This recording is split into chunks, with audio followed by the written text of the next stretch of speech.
So welcome back to the podcast, everyone. My name is Phil, as you probably know, and I am joined by Angie Veach, known by many as Veach, and Ted, who is new to me, but not new to people who are in this industry, no doubt. But Ted France, both from Springfield College, and we're going to be talking about their new Masters of Adventure, Masters in Education, Adventure Education.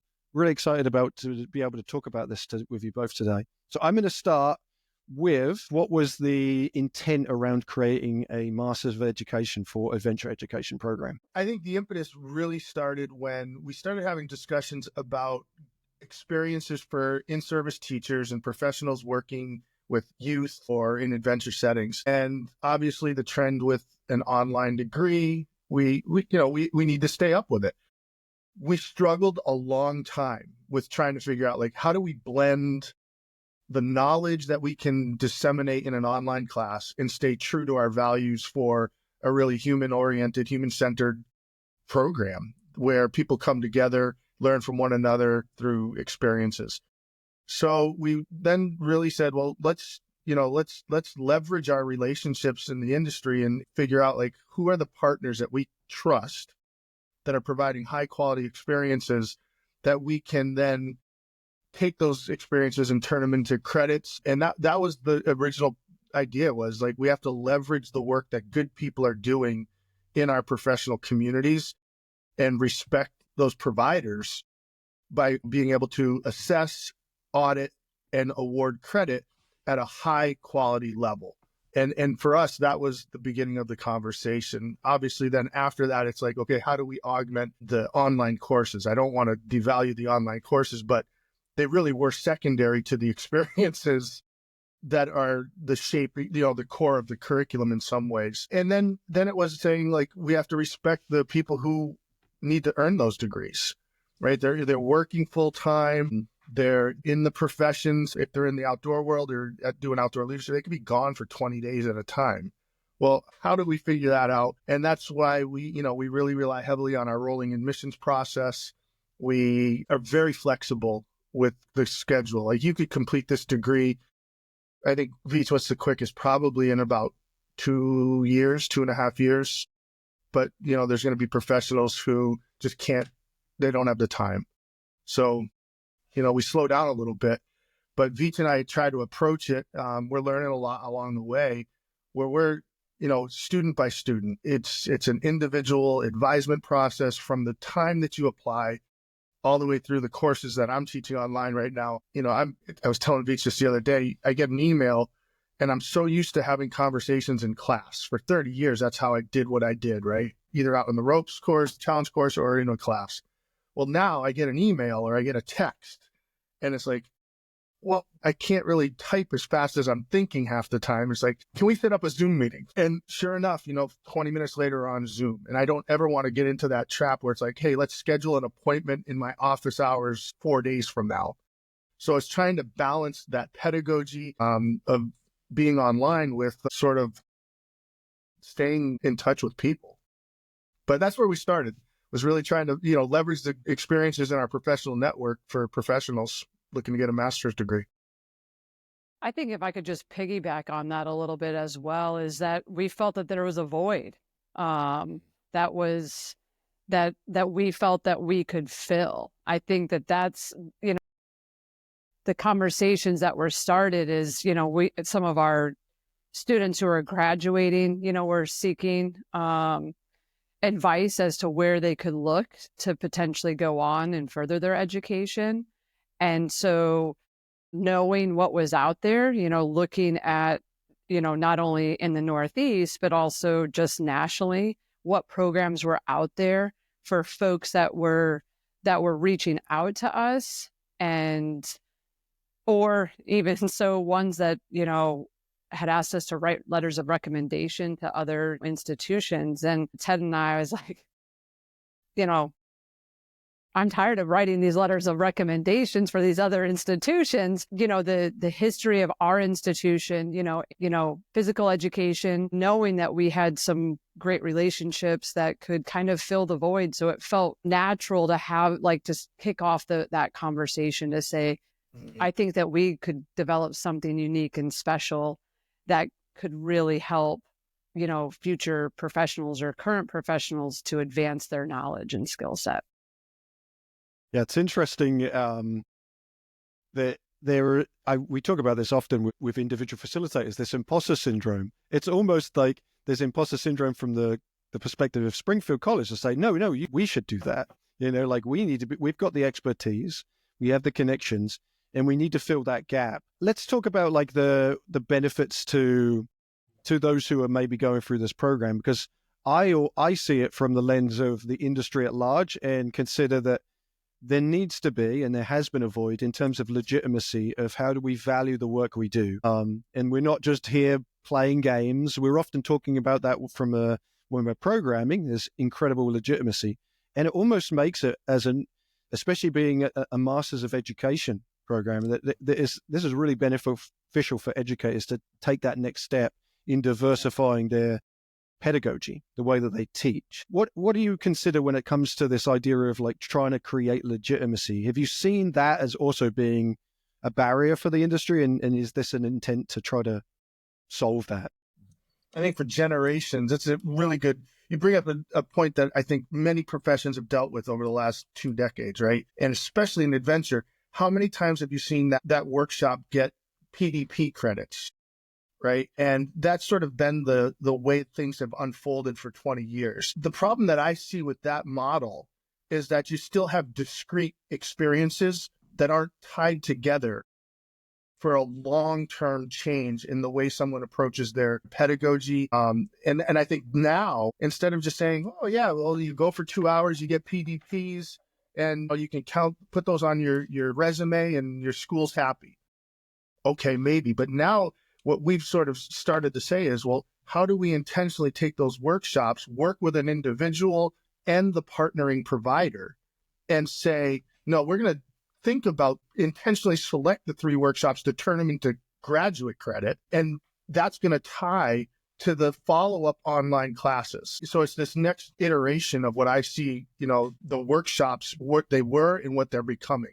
They're becoming part of our curriculum, because of the way that, we respect what's happening at the agencies that we're working with. There's more value there than just a discrete 3 credit or 3 PDPs that you can earn. But you've got to be more intentional, I think. And that's where, when I use the word, I don't like saying, I always had trouble trying to say, oh, I got to legitimize the work that I do to others, right?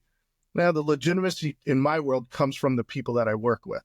And they keep coming back, then 2 thumbs up for us, right? But this is definitely going to take us to the next level as programs like this emerge in the field. Yeah, I think, being in the industry for a while, some people think that we're just playing. We've got these random objects that we're just throwing around and so forth. And part of it is just educating folks on the benefits of experiential education. And I think that the field itself is growing, probably not at maybe the pace that we all want it to, or know that has the potential to impact the end user in such a way.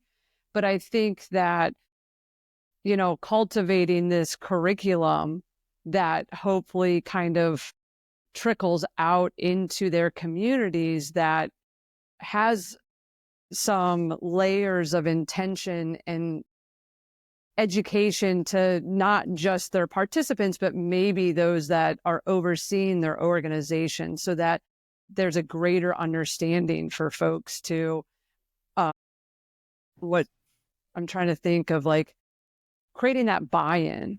Right. Oftentimes it's like, if I believe in it and I'm doing it, that's great. But does my boss understand it? Does their boss understand it? Right. So, we surround ourselves with the folks that are passionate about it. But if it just stays within our circle, then it's harder for that kind of trickle effect to gain momentum and to gain the traction that we believe that has the value and the impact potential. But Veatch, I think it's important too to say, you've got to intentionally create, like in the curriculum, we were intentional to say, we need a class in community and positive youth development, right? Those are words that you may not hear if you go to an adventure ed workshop. But yet, when you look at the core of what happens in autonomy supportive coaching in the psychology world, or in positive youth development and adventure education and student-centered physical education, it all comes back to a philosophical underpinning in experiential learning, right? It's the pedagogy. We've just upnamed it in different professions to try to make ourselves feel good and feel more important. And what I think is important is that the idea that we break out of these silos that have been falsely created in our disciplines to make each of us feel like our discipline is important in whatever world we live in. Well, maybe it's time for a renaissance to get back to we're all good teaching is good coaching, and good coaching is good leadership, and good leadership is good facilitation. And heck, let's build a curriculum. Now we're going to gain legitimacy, not one program at a time, but by building up and supporting others in other disciplines. I think back to the early AEE days, it was teachers, you saw therapists, you saw all these different professions and disciplines. And that was sort of like some of the most creative years of my career, because we were playing together and we're then talking about how you're going to apply it with the therapeutic group and how you're going to apply it in your physical education class. I think that's where legitimacy from our colleagues is the first place to start. And that means a re-entry into collaborative learning that's cross-disciplinary. I think what you're touching on, and I'm going to keep pulling at this thread a little bit, is I'm, as you may be aware or may not be aware, but I serve on the board for AE, and something I didn't know that. I wasn't plugged into the organization. Please. But I would say that, like, just from the overarching, like, what is AE sometimes looking at, and that we are having those exact conversations, because I think that what has happened is we've essentially micro niched ourselves. You got it. By saying that, and if you were to come to any of the conferences in the most recent past, you found us very outdoor ed focused, and that is not the intent. That we need to almost get beyond that and say, who is this for? Well, I would say a Masters of Education and Adventure Education is for all educators.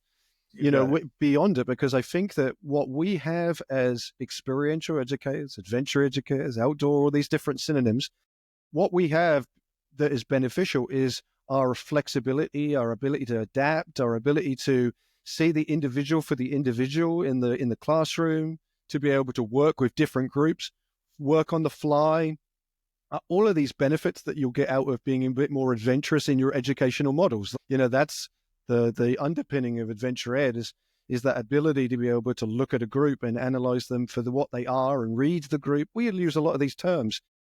This is something I'm intrigued about because this is where I'm pulling at the thread. From an academic lens, do you find that there is an academic language as well that we almost need to make a little bit easier to understand? I see a little smirk from Ted as we kind of try to make this a little bit more accessible to all when we think about this as a profession. Yeah, I was asked one time by a guy named Larry Locke, who was a class of 57 Springfield guy, went up to UMass and had an unbelievable academic career in physical education, pioneer. And he always asked the PhD students every year, for whom is research conducted? Like, what's your intent to really do it? I am not a big published guy, right? Do I have my name on a few articles? For sure. Absolutely. Because it's important to my PhD students. But, I feel lucky to be at a place like Springfield because they value other types of research, scholarship, if you will. I'm much more, hey, I want to partner with an agency. Let's write a grant together. Let's change the way people are teaching. Let's have a demonstration program for impacting the lives of students and youth across the country. While my name may never be on the primary investigator line, or the grant title, I will be there supporting good workers, good leaders across disciplines, right? Whether I've done that with in schools, out of school. Go back to Lauren Resnick's work, right? On experiential ed, the difference between in school and out of school learning. For so much time, we were trying to bring out of school learning methods into in schools. And I don't know if we were ever really accepted, right? With Kathy, God rest her soul, Kathy, my goodness, I'm showing my age. One of my colleagues from Maryland wrote an article saying that physical education is a high need, low demand profession. And I think that sort of gets to what you're describing, right? When we get so siloed, we become so niched that we are a high need in society, but we're low demand in that silo that we're working in. Well, we got to break out of that and become a high demand by the way we collaborate with others in our preferred methodology, if you will. I think that, going back to you talking about, the language and so forth, this program really is set up to, we talked about who it could be for, but at the core, it's, you hit the nail on the head with, what facilitation is all about as far as, reading groups, working with others, empowering them to use their voice. All of those things are so incredibly critical that we find, or, over the course of teaching classes, some of the students in our class, they're coming from, sports management, they're coming from, counseling, they're coming from sport psychology, exercise psychology, athletic counseling, these things where they might not truly initially grasp, like, why am I in this class? And again, it's the transference piece. It's about how do you create environments for others to feel psychologically safe to use their voice, right? How do we, work collectively to move, a project forward? It doesn't have to necessarily be, in the woods to do that. That's in the boardroom, right? These subtle skills are oftentimes we find like these students they need some of that, those basic, socialization, the social skills of building those relationships with others. And we can kind of help lay that foundation of intentionally creating these environments to do it. It's also something with regards to facilitation that, again, it's the presentation, the public speaking kind of stuff that most of us in this world have, you talk about, what pushes us outside of our zones or whatever. And those are things that if we can learn to maybe facilitate in a more creative way, if we can bring in things where all the pressure isn't on you, I think that is a skill that it doesn't need to have this academic language within it. It's their basic life skills for our students to develop that we can help, them be successful, whether, again, it's an online program. So it kind of is again, going back to talking about this, it was something that Ted and I really struggled with because we are both, I think, facilitators at heart. We thrive in those environments of building the relationships in person, but we still think that it can be done in such a way that those subtle skills that you had mentioned could be increased throughout the program and throughout their life and so forth. There's two quotes that sum up this conversation, this little thread, right? And one's from Karl Ronke and the other one's from Teddy Roosevelt. There's a pair for you, huh? Ronke's quote was, oh my gosh, now I forgot it. But Roosevelt said one time, they don't care what you know until they know you care. Right. And so when you talk about academic language, it's how you approach that, right? Are you taking an expert model or a development model? Well, I try to approach my teaching and my consulting from a development model, from a process consultant model versus an expert model, because I'm not the expert on them, right? They need to be their own best teacher, their own best coach. So I have to begin the pedagogy with a firm understanding that if I'm going to start, I need to be empathetic. I need to try to understand who they are. Then I can start to help set expectations and I can help become an advocate and create experiences for people. But until they believe that I'm empathetic, then they don't care what I know. And I think we put the academic language often before the relationships. And just to kind of conclude this thought, I would say that what we need to do and what no doubt your program addresses is we have been able to, over the last few decades of experience of this industry, because we often will claim that we're new, we are still young, but not really. With stuff was, 60s, 70s. You can go beyond that to even find the history of experiential learning. But what we're able to say is we have a core experience that would benefit all educators. And any time that I go into the classroom and I teach, people are amazed by the teaching methodology. And it's stuff that is not taught at a teaching degree level, where at least that I have found. And so the benefit of being able to look at this with a new lens is hugely advantageous for educators. Let's get into the specifics, because we've sort of skirted around like the form and the function, but let's talk about specifics. If I was to want to apply for a master's program such as this, what are the prerequisites? What do I need to know before I go into it for me to be able to do this master's program? Well, Veatch, I can tell you what I would look for in an ideal candidate, but I'm probably not going to have the list Veatch has, because most of the applications come through her office. She's the program director. I work for Veatch. Did you know that? We all do in some way. I feel like we're just I did. living in her world. We're in Veatch's world. Man, what is this? I mean, this is an intervention. I'm glad you're here. Like, again, do I know the whole admissions process? That's why, we've got a phenomenal admissions counselor. Rachel Allmeyer we are blessed to have her kind of be our main point of contact. But if someone, again, what does someone need in order to get into the program or look into it? Obviously, I think first and foremost, a passion to learn, right? Like a desire to gain new perspectives, add to the conversations within that. But I mean, logistically, you're dealing with kind of just the regular things of, your references, your transcripts, all of that.